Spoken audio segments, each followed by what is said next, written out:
اهدنا الصراط المستقيم. Bismillahirrahmanirrahim. Assalamualaikum warahmatullahi wabarakatuh.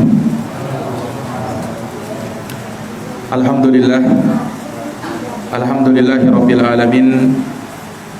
Wa bihi nasta'inu ala umuri dunya waddin.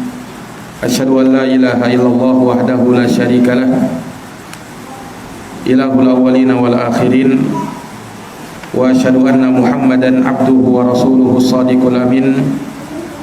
Sallallahu alaihi wa ala alihi wa sahbihi wa man tabi'ahum bi ihsanin ila yaumiddin wa sallama tasliman katsira, amma ba'd. Ikhwani fid din wa akhwati fillah, a'azzani Allah wa iyyakum. Alhamdulillah, pada malam hari ini dengan taufik darinya kita dapat melanjutkan kembali pembahasan dari Kitabul Buyu', fikih tentang jual beli dan harta haram, yang kita ambilkan dari pembahasan kitab Manhajus Salikin wa Tawdihul Fiqhi fid Din karya Syekh Abdurrahman bin Nasir As-Sa'di rahimahullahu taala. Kita masih dalam penyebutan syurutul bai', syarat-syarat jual beli, di mana kita sampai pada penyebutan syarat yang keenam dari syarat jual beli. Kata beliau rahimahullahu taala, wa min syurutil bai'i aidan alla yakuna fihi riba. Bahwa di antara syarat dalam jual beli tidak boleh ada riba di dalamnya. Tidak boleh ada riba di dalamnya. Nah, ini syarat disebutkan oleh Syekh rahimahullahu taala, sekalipun pada hakikatnya dan disebutkan oleh para ulama kita bahwasanya tidak bolehnya ada riba dalam jual beli ini tidak termasuk dalam syarat jual beli.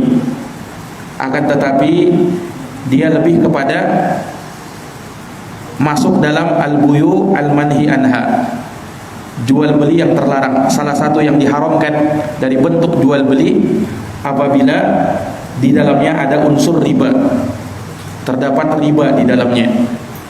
Nah, oleh karenanya sebagian ulama tidak menyebutkan syarat ini. Namun mereka sepakat bahwasanya dalam jual beli tidak boleh ada riba. Dalam jual beli tidak boleh ada riba. Dan riba ini termasuk dari dosa besar yang telah kita sebutkan keterangannya dari ayat-ayat Al-Quran dan hadits Nabi sallallahu alaihi wasallam. Bahkan riba lebih besar dosanya daripada zina. Riba itu lebih besar dosanya daripada berzina. Dalam hadis yang diriwayatkan oleh Imamul Hakim dan disahihkan oleh disahihkan oleh Az-Zahabi, Rasulullah pernah bersabda, ar-riba thalathatun wa sab'una baban. Riba itu kata Nabi ada 73 pintu. Betapa banyak pintu-pintu riba itu. Ada 73 kata Nabi. Aisaruha, yang paling ringannya dari pintu riba, mislu ayyankihar rajulu ummahu, seperti seseorang yang berzina dengan ibunya sendiri. Nauzubillah. Itu dosa ringan dari dosa riba. Makanya tidak ada dan tidak boleh seseorang mengatakan, ini kan ribanya kecil saja, ribanya tidak seberapa, tidak masalah. Nabi mengatakan yang paling ringan dari riba itu seperti seseorang yang berzina dengan ibunya sendiri. Nauzubillahi min dzalik. Ini menunjukkan betapa besarnya riba itu. Dan dalam hadis yang lain, ada pernyataan dari Ka'ab al-Ahbar, bahkan disebutkan dari Nabi SAW juga dalam riwayat Imam Ahmad dan Ad-Daruqutni, dikatakan dirhamu riban ya'kuluhu ar-rajul wa huwa ya'lam ashaddu min sittatin wa thalathina zadiyah. Kata Nabi, 1 dirham riba yang dimakan oleh seseorang dan dia tahu bahwa itu riba. 1 dirham riba. 1 dirham riba itu kalau kita konversikan ke uang rupiah itu berapa itu? 1 dirham itu kalau digramkan, dirham itu perak, mata uang perak. Dirham kalau digramkan sekitar 3 gram perak. Sekitar berapa? 3 gram perak. 1 perak, ya, 1 gram perak itu sangat murah sekarang. Mungkin sekitar 15.000 atau mungkin kurang daripada itu. Berarti kalau 1 gram perak 15.000, berarti 3 gram sekitar 45.000. Anggaplah 50.000. 1 dirham riba kata Nabi, ya mungkin sekitar 50.000 rupiah kalau kita rupiahkan. Dan dia tahu itu riba, dia makan, itu lebih ngeri, lebih besar dosanya dari 36 kali berzina. Dari berapa? 36 kali berzina. Nauzubillahi min dzalik. Nah, zina itu kan bukan dosa kecil. Zina itu dosa besar. 1 kali saja sudah besar dosanya. Nah, ini kata Nabi apa? 36 kali berzina, ya. Itu masih lebih ringan daripada dosa makan 1 dirham riba. Iya, maka dari situ ikhwani fiddin azani Allah wa iyyakum, tidak boleh seseorang bergampangan dalam urusan riba. Iya, tidak boleh dia bergampangan dalam perkara riba. Nah, hanya dikarenakan adanya tuntutan ini dan itu, akhirnya dia rela bermuamalah dengan cara riba. Ini dosanya sangat mengerikan. Nah, makanya orang harus berlepas diri dari yang namanya riba. Dan jangan sampai bersentuhan sedikit pun juga dalam hidupnya dengan yang namanya riba itu. Sangat mengerikan riba itu. Nah, ini para hadirin yang dirahmati dan dimuliakan oleh Allah Subhanahu wa taala. Iya. Maka terkait dengan barang-barang ribawi telah kita sebutkan hadis Ubadah yang disebutkan oleh Syekh rahimahullahu taala, di mana Rasulullah bersabda, "Adz-dzahabu bil-dzahabi wal fiddatu bil-fiddati wal burru bil-burri wasy-sya'iru bisy-sya'iri wat tamru bit-tamri wal milhu bil-milhi." Kata Nabi, emas dengan emas, perak dengan perak, bur dengan bur. Bur itu gandum halus. Wasya'iru bisyair, gandum kasar. Syair itu gandum kasar dengan gandum kasar. Kurma dengan kurma, garam dengan garam. Mil bil milh. 6 barang ribawi: emas, perak, gandum halus, gandum kasar, kurma dan garam.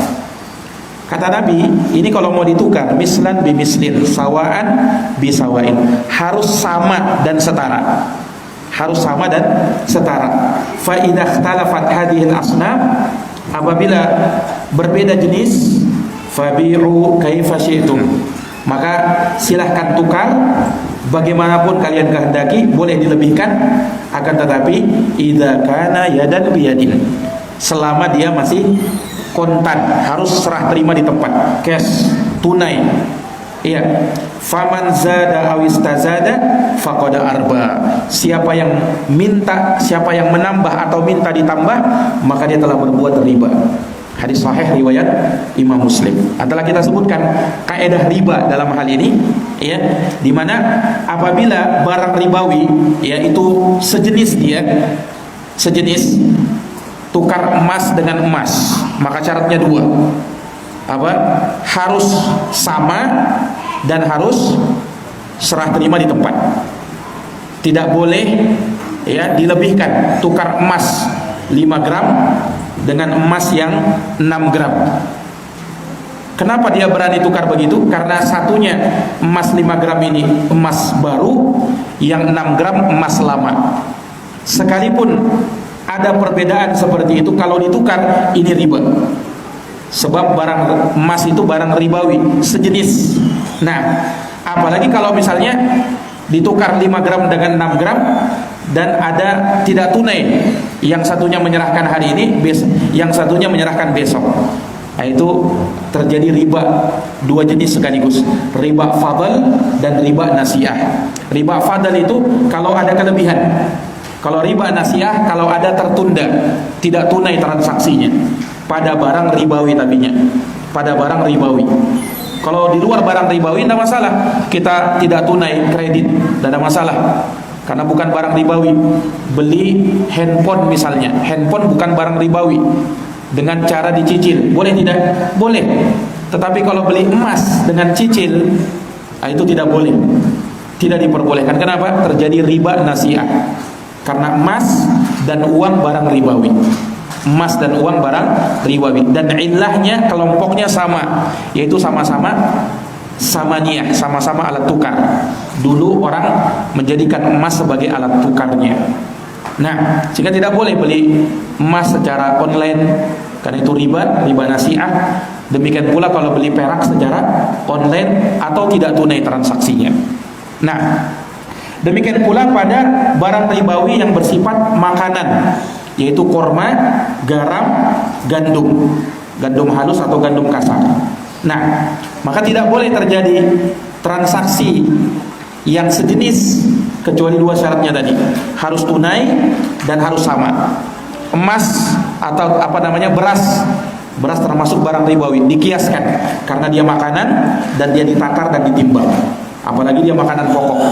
Tukar beras ya yang bagus 10 kilo dengan beras yang kurang bagus 20 kilo, ini riba, tidak boleh. Sekalipun beras yang satunya tidak bagus. Kenapa? Beras termasuk barang ribawi, tidak boleh dilebihkan. Iya. Kalau beda jenis tetapi masih satu kelompok, satu illah, maka syaratnya cuma satu, harus tunai.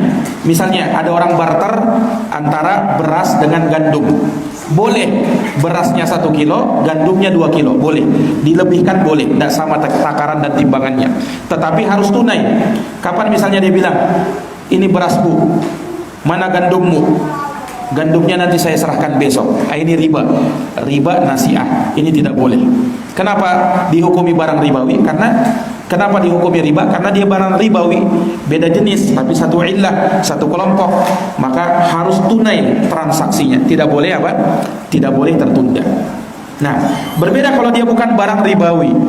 Iya, dia mau barteran antara satu mobil dengan 10 motor. Boleh. Sekalipun tidak tunai pun boleh. Kenapa? Motor dan mobil bukan barang ribawi. Barang ribawi itu satu, dia adalah alat tukar, emas, perak, uang, itu barang ribawi. Yang kedua, dia adalah makanan. Sebagian ulama mensyaratkan dia makanan pokok, kemudian bisa disimpan. Kalau ada makanan tapi tidak bisa disimpan, dia bukan barang ribawi. Buah-buahan misalnya semangka, jeruk, ini bukan barang ribawi. Betul dia makanan tetapi dia tidak bisa disimpan. Iya. Nah, ini para hadirin yang dirahmati dan dimuliakan oleh Allah. Kalau beda illah, beda kelompok, maka boleh walaupun tidak tunai dan walaupun dibolehkan. Misalnya beli beras dengan uang. Beli beras dengan uang boleh untuk menyicilnya. Boleh untuk dicicil dan boleh juga untuk dilebihkan. Boleh untuk dilebihkan. Misalnya kalau dia tunai, kau beli berasku tunai 1 karung, itu harganya misalnya 300.000. Tapi kalau kau cicil harganya jadi 400.000. Boleh. Kenapa? Karena betul uang barang ribawi, beras barang ribawi, tapi dia beda kelompok. Satunya alat tukar, yang satunya makanan. Maka tidak ada syarat. Dilebihkan boleh, tidak tunai pun boleh. Jelas ini? Nah, ini para hadirin yang dirahmati dan dimuliakan oleh Allah Subhanahu wa taala. Maka kata beliau, fala yuba'u makilun bimakilin min jinsihi illa bihadaini syartain wala mauzunun bi jinsihi illa kadzalika. Iya. Maka beliau rahimahullahu taala menyebutkan bahwa tidak boleh atau tidak diperbolehkan menjual barang ribawi yang ditakar dengan barang ribawi yang ditakar juga yang sejenis, kecuali 2 syaratnya kata beliau. Apa tadi? Tamatsul wat taqabud. Harus sama dan harus tunai. Kalau sejenis. Seperti tadi, beli tepung dengan tepung, ditukar, barteran. Itu jual beli juga sebenarnya. Hanya kalau kita bilang barter. Tepung ditukar dengan tepung, gandum. Satunya 5 kilo, yang satunya 7 kilo. Ini tidak boleh. Kenapa? Karena ada kelebihan. Dan gandum atau tepung termasuk barang ribawi, sama dengan beras tadi. Iya. Kemudian tidak boleh apa? Tidak boleh tidak tunai, harus tunai, transaksi di tempat. Iya. Kalau misalnya dia tunai, dia tunda, yang satunya besok, ya maka tidak boleh. Terjadilah riba. Nah, wala mauzunun bijinsi illa kadzalik. Demikian pula tidak boleh menjual barang yang ditimbang, ini pada makanan ya, pada makanan. Ya, dengan ditukar dengan barang yang ditimbang, dibarter, kecuali syaratnya juga seperti itu. Harus tunai dan harus apa? Sama. Ya, harus tunai dan harus sama. Ini para hadirin yang dirahmati dan dimuliakan oleh Allah Subhanahu wa taala. Iya, dan ini sudah kita jelaskan kaidah-kaidah ini sebagaimana yang telah kita sebutkan di pertemuan yang lalu. Baik, kemudian kata beliau, wa in bi'a makilun bimakilin min ghairi jinsihi au mauzunun bimauzunin min ghairi jinsihi jaza bi syartit taqabud qabla tafarruq. Apabila ditukar barang yang ditakar dengan barang yang ditakar tetapi beda jenis, atau barang yang ditimbang dengan barang yang ditimbang tetapi beda jenis, maka boleh, tapi syaratnya harus tunai. Sebelum dia berpisah harus transaksi di tempat. Jelas ini? Beda jenis. Ya tadi kita katakan seperti misalnya beli korma, beli garam dengan korma, barter antara garam dengan korma. Kan barang ribawi kan, sama-sama barang ribawi, tapi beda jenis. Beda jenis. Maka boleh dilebihkan. Boleh dilebihkan. Tidak sama takarannya, tidak ada masalah. Garamnya 1 kilo, ya, kurmanya misalnya 10 kilo, tidak ada masalah. Beda takaran kan? Iya. Tetapi harus serah terima di tempat. Tidak boleh misalnya dia serahkan dulu kurmanya 10 kilo, kemudian garamnya 1 kilo, nanti saya serahkan minggu depan. Nah, ini tidak boleh, riba ini. Kenapa? Karena dia barang ribawi dan ditukar beda jenis, syaratnya satu, yaitu harus tunai transaksinya. Ini para hadirin yang dirahmati dan dimuliakan oleh Allah Subhanahu wa taala. Baik, kalau ada orang beli beli korma. Dia beli korma, ya. Dia beli korma dengan uang. Apa syaratnya? Apa syaratnya kalau ada orang beli korma dengan uang? Korma barang ribawi, uang juga barang ribawi. Kalau mau ditukar, syaratnya ada berapa? Hah? Ada berapa syaratnya? Atau boleh langsung begitu ditukar? Walaupun dicicil, boleh? Boleh? Kalau dilebihkan? Kenapa? Beda jenis. Beda jenis. Kalau beda jenis kan tadi harus kan? Harus tunai kan? Yang satu untuk ditukar, yang satu untuk... Iya, betul. Karena yang satunya alat tukar, yang satunya makanan. Jadi harus dibedakan. Ada yang sejenis, ada yang satu kelompok. Kalau satu kelompok, itu yang tadi kita sebutkan. Satu kelompok, ada 2 kelompok kan? Barang ribawi kan? Kelompok alat tukar, emas, perak dan uang. Kelompok makanan, ya kan? Makanan yang dijadikan makanan pokok, bisa ditakar, bisa ditimbang. Iya. Nah, ini para hadirin yang dirahmati dan dimuliakan oleh Allah. Maka kalau kita beli kurma dengan uang, kita bayar dengan uang, ataukah dengan emas, beli kurma dengan bayarnya emas, boleh tidak? Boleh. Dicicil boleh, tidak tunai boleh, ya. Dan dilebihkan pun boleh. Jelas ini? Baik. Kalau ada orang beli dolar dengan rupiah, apa syaratnya? Beli dolar dengan rupiah. Kalau dalam istilah fikihnya sarf. Kalau kita apa bilang? Beli dolar dengan rupiah apa namanya? Hah? Ada istilahnya enggak kalau bahasa kita? Tukar. Ya itu ya, memang bahasanya kan memang. Nggak ada bahasanya ya? Money changer ya, kalau bahasa dunia money changer. Type. Kalau kita beli mata uang dolar dengan rupiah, syaratnya apa? Boleh enggak? Boleh enggak beli begitu? Boleh. Type syaratnya? Harus sama. 100 dolar ditukar dengan 100 rupiah begitu. Jadi kan harus sama. Berarti bagaimana syaratnya? Berarti boleh dilebihkan? Tidak boleh dilebihkan. Kalau tidak boleh dilebihkan berarti 100 dolar ditukar dengan 100 rupiah dong. Kan tidak boleh dilebihkan. Boleh tidak dilebihkan? Dilebihkan boleh.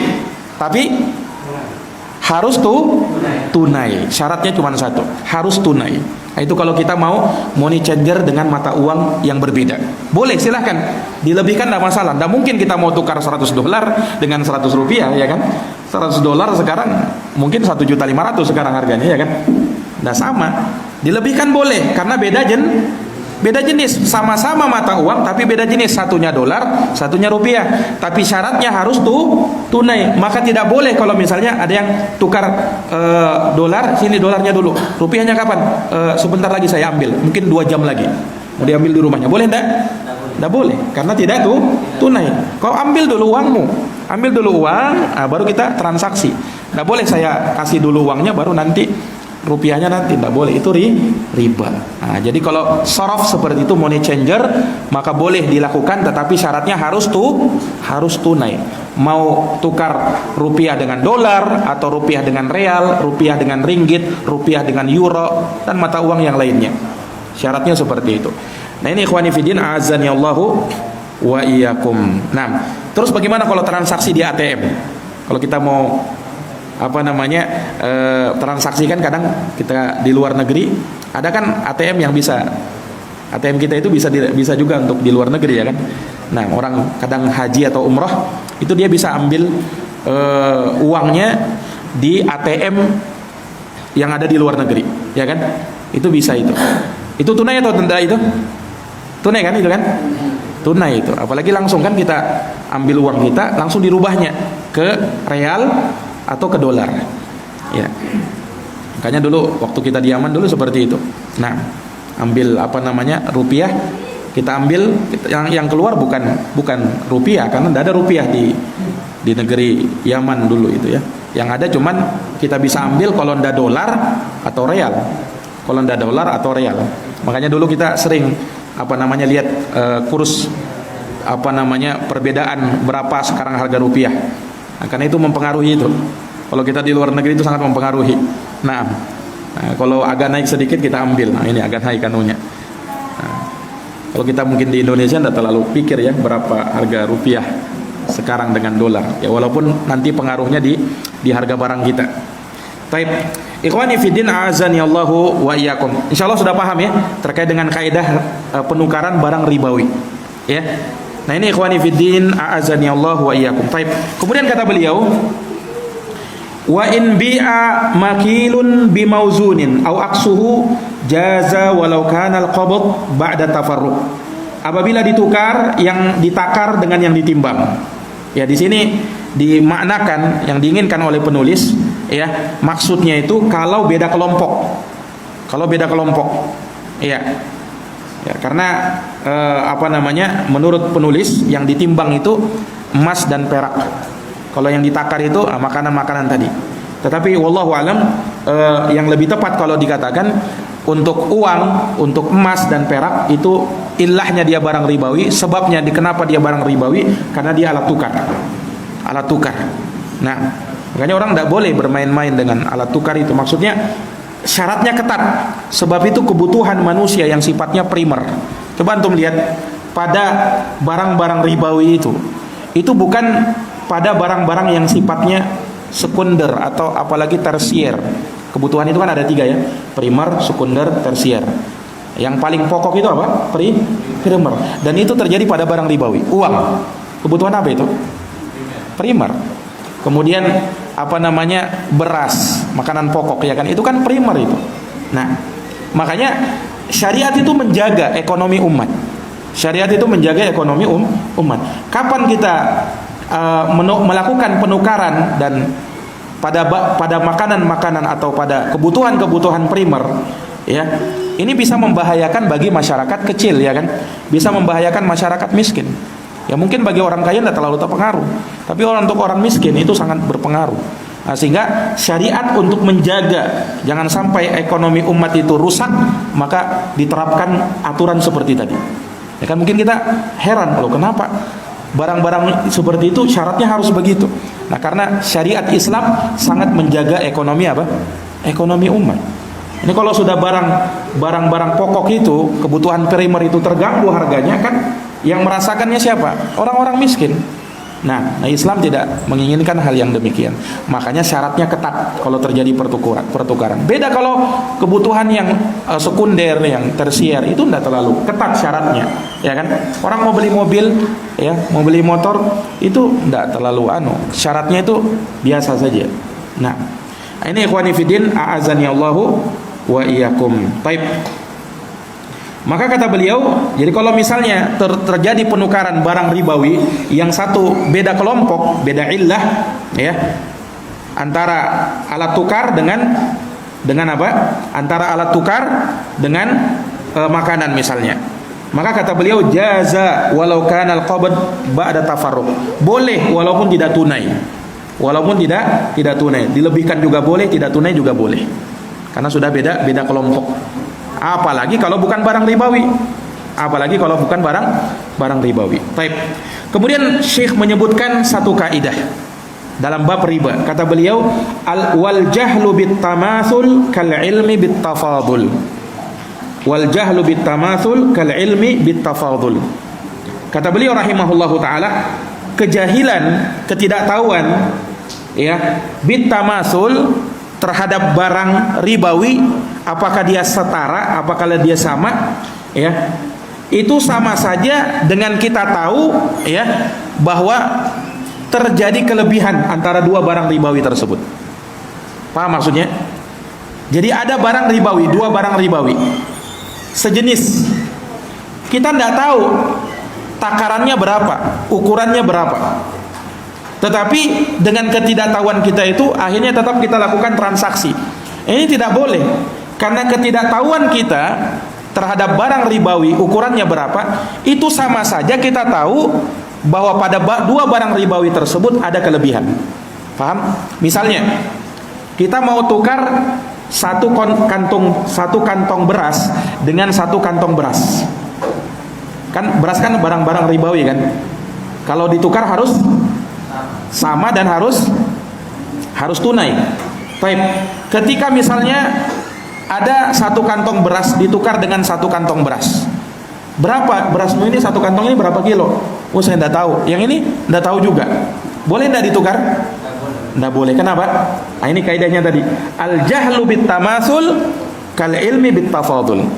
Ketidaktahuan terhadap dua barang ribawi, apakah dia sama ukurannya atau tidak, itu sama saja dengan kamu tahu bahwa dua barang ribawi itu ada kelebihan salah satunya, dan itu riba. Dan itu apa? Itu riba. Nah, ini ikhwani fillah. Sama kalau kita mau beli emas dengan emas, tukar emas dengan emas. Yang satunya kita tidak tahu berapa gram, yang satunya juga tidak tahu berapa gram. Iya. Atau yang satunya kita tahu, oh ini 5 gram, yang ini berapa gram? Tidak tahu. Tidak boleh terjadi ditukar. Tidak boleh bertukar ini antara emas ini dengan ini. Paham ya? Kenapa? Ya karena ini barang ribawi. Walaupun ridho Ustaz, walaupun ridho, ya, dia tukar misalnya, kutukar ya, cincin dengan apa namanya, kalung dengan gelang, dua-duanya emas. Tukaran kita yuk, kalung ini dengan gelang itu. Nah, boleh tidak seperti itu? Harus ditimbang dulu. Kalau ukurannya sama-sama misalnya 10 gram, kalungnya 10 gram, gelangnya juga 10 gram, baru boleh ditukar. Tapi kalau ternyata sudahlah, kita tidak usah timbang, baku timbang, pokoknya kita tukaran aja. Gimana, mau enggak? Oh ya, saya sudah ridho, kita beri doan aja sudah, katanya. Walaupun kau beri doan, tapi syariat tidak ridho.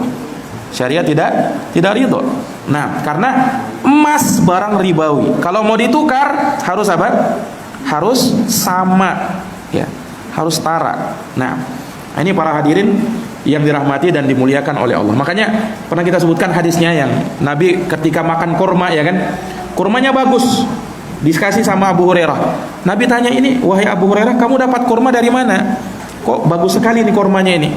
Nah, maka disebutkan oleh sahabat Abu Hurairah, ya Rasulullah, kami tukar kurma yang bagus ini, ya, 1 kantong dengan kurma yang jelek 2 kantong. Jadi Abu Hurairah menukar 1 kantong kurma bagus dengan 2 kantong kurma jelek. Kata Nabi, itulah riba, kata Nabi. Tidak boleh kau bertukar seperti itu. Iya. Kenapa? Kurma barang ribawi. Ya, kualitas tidak mempengaruhi. Ustadz, kualitasnya kan beda, yang satunya bagus, yang satunya jelek. Tidak mungkin ditukar 1 kilo sama 1 kilo. Ya kan? 1 kilo kurma bagus mau ditukar dengan 1 kilo kurma jelek, kan tidak mungkin, Ustadz. Ya, kalau memang tidak mau, jangan seperti itu transaksinya. Ada solusinya. Bagaimana solusinya? Jual dulu kurma jelekmu, ya kan? Kau dapat uang, baru setelahnya beli kurma yang bagus. Begitu solusinya. Jangan langsung ditukar. Kalau ditukar, ya mesti sama. Mesti sama seperti tadi. Kita contohkan beras, kan? Beras Bulog, ya, yang kurang bagus misalnya, dengan beras yang bagus, ya, beras apa misalnya 2 hati misalnya, bagus, lebih bagus, ya kan? Ditukar, harus sama. 10 kilo beras 2 hati dengan 10 kilo beras Bulog harus sama. Loh Ustadz, kualitasnya beda. Betul beda, tapi ini barang ribawi masalahnya. Terus bagaimana Ustadz, saya mau dapat beras 2 hati, saya tidak punya uang mau beli beras 2 hati, saya punya beras Bulog banyak ini. Solusinya bagaimana? Jual dulu beras Bulogmu, kau dapat uang, baru beli beras 2 hati. Kalau mau ditukar sama-sama, tidak boleh, riba. Beras barang ribawi. Nah, ini para hadirin yang dirahmati dan dimuliakan oleh Allah. Baik. Terkait dengan masalah riba ini sangat banyak transaksi riba yang ada di masyarakat kita. Bukan hanya terbatas pada ini termasuk barang-barang ribawi. Belum lagi menyinggung masalah pemanfaatan barang gadai. Nah, ada orang misalnya minjam uang kepada orang lain. Baik, kemudian dia gadaikan sawahnya. Ya, biasa itu ya, kalau di kampung-kampung kadang ada orang pinjam uang 50 juta. Baik, saya pinjami kamu, tapi harus ada jaminan lah. Nanti kau tidak sanggup bayar utangmu gimana? Baik, saya punya sawah. Nah, ini sawah ini jaminannya. Oke. Maka sawah digadaikan, ya kan, sebagai barang jaminan. Baik, apa hukumnya memanfaatkan barang gadai? Memanfaatkan barang gadai itu hukumnya riba. Kenapa riba? Ya karena statusnya kamu dengan orang itu kan statusnya utang, ya kan? Bukan jual beli, utang masalahnya ini. Nah, kalau utang ada kaidah di dalam riba disepakati oleh para ulama, ya, di mana kullu qardin jarra naf'an fahuwa riba. Setiap utang piutang yang melahirkan manfaat dari situ, ada manfaat yang dia terima, maka itu riba. Boleh enggak misalnya orang utang 50 juta, dia bayar 60 juta, boleh enggak? Enggak boleh kan, itu 10 jutanya riba. Sama dengan orang yang memanfaatkan barang gadai. Tadi dia pinjam 50 juta. Kemudian apa? Jaminannya, gadainya apa? Sawah. Akhirnya yang meminjamkan uang ini dia manfaatkan sawahnya. Ya kan? Dia kelola sawahnya, dia dapat untung dari situ. Terus dia mendapat apa? Uangnya kembali 50 juta. Ya kan? Sama saja, ya. Uang 50 juta dia pinjam, dikembalikan berapa? 50 juta plus manfaat sawah tadi. Dia mungkin sudah dapatkan, mungkin bahkan sudah 50 juta juga. Karena sudah mungkin tahunan dia gadaikan. Subhanallah. Ini banyak terjadi riba, betul kan? Banyak terjadi riba di sini. Nah, ada orang pinjam uang, ya, kemudian digadaikan, ini motorku kau pakai aja sudah ini. Boleh enggak begitu? Akhirnya motornya dipakainya kemana, ke sana kemari, dipakainya ojek, dipakainya anu. Nah, boleh tidak seperti itu? Tidak boleh. Kenapa? Manfaat yang dipakai. Nah, ini banyak manusia yang tidak mengetahui hal ini. Memanfaatkan barang gadai, barang jaminan itu adalah riba. Saya pinjam uangmu ya, berapa? 10 juta, ini jaminannya motorku ini. Jaminan itu tidak boleh dimanfaatkan. Yang namanya jaminan ya tetap jadi barang jaminan. Nanti kalau misalnya si fulan tadi tidak mampu bayar utang, baru barang jaminan ini sebagai apa? Jaminannya.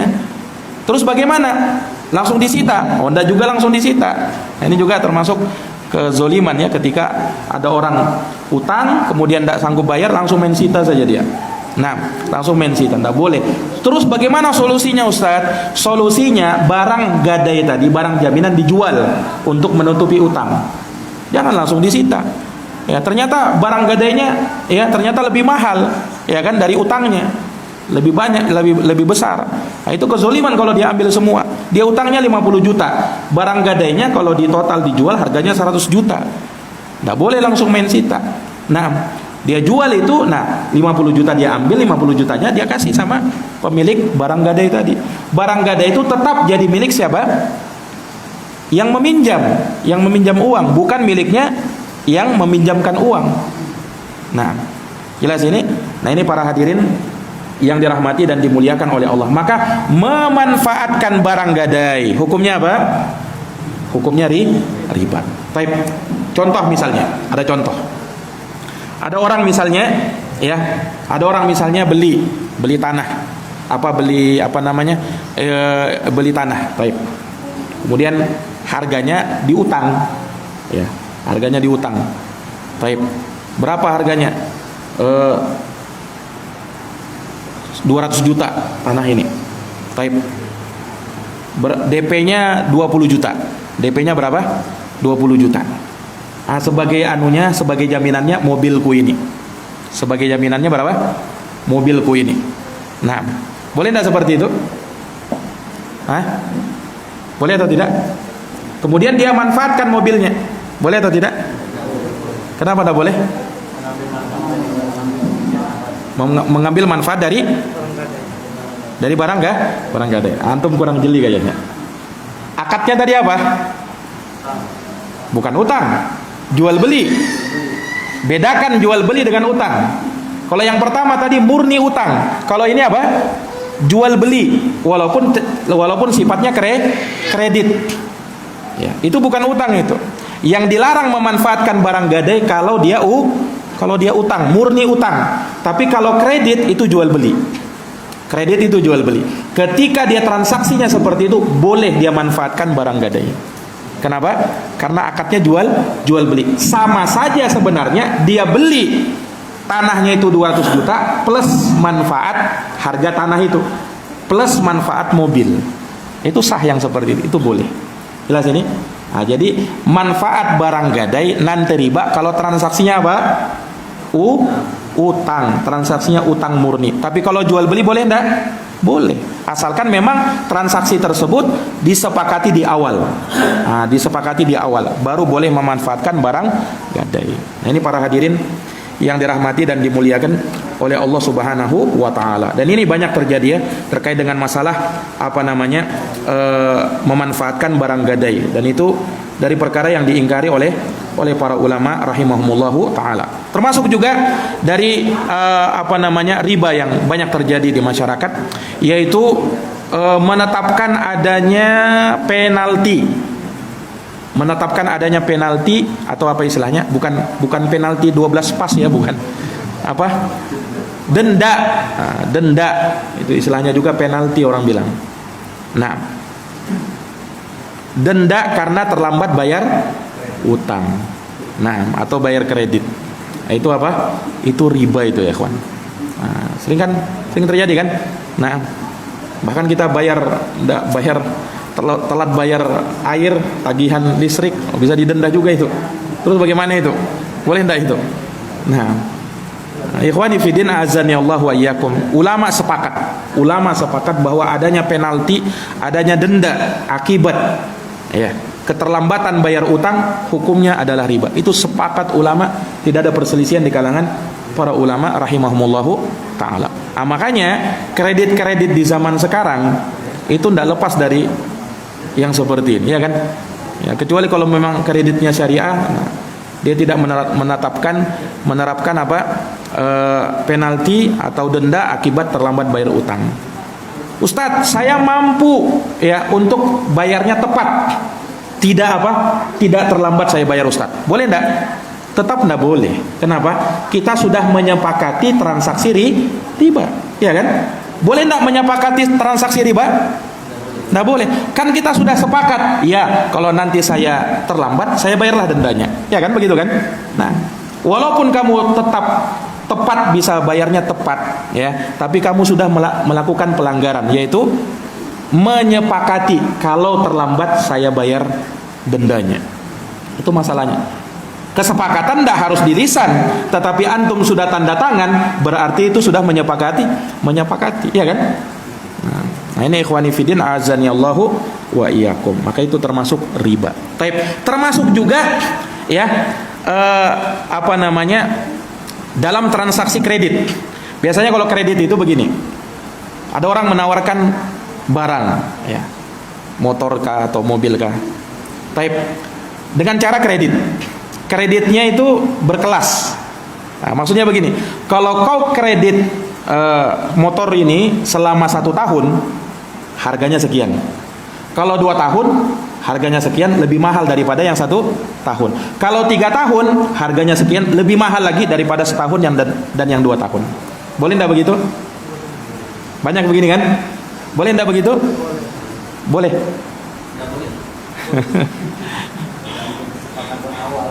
Iya. Yang seperti itu dia buat transaksi seperti itu ya, kawan. Itu bisa boleh, bisa enggak boleh.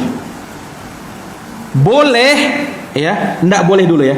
Enggak boleh kalau dia tidak menentukan. Dia tidak menentukan mau kelas yang 1 tahun, 2 tahun atau 3 tahun. Itu enggak boleh. Karena sama saja goror. Dia belum menentukan harga. Paham? Nah, bisa menjadi boleh kalau dia sudah tetapkan. Ya, saya mau yang 3 tahun. Ah, berarti sudah tetap harganya kan? Tidak ada masalah, boleh.